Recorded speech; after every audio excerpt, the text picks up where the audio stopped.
El cambio climático está afectando a todo el planeta, pero ¿nos afecta a todas las personas por igual?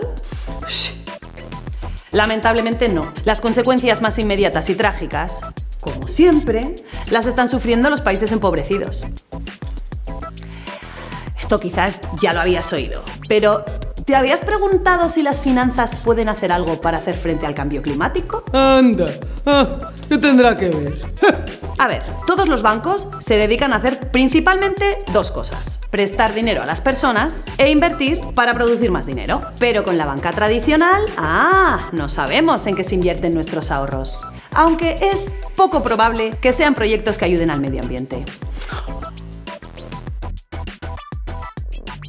En cambio, las entidades de la banca ética lo que hacen es priorizar proyectos respetuosos con el medio ambiente y garantizar que nuestro dinero no se use en proyectos que destrozan el planeta.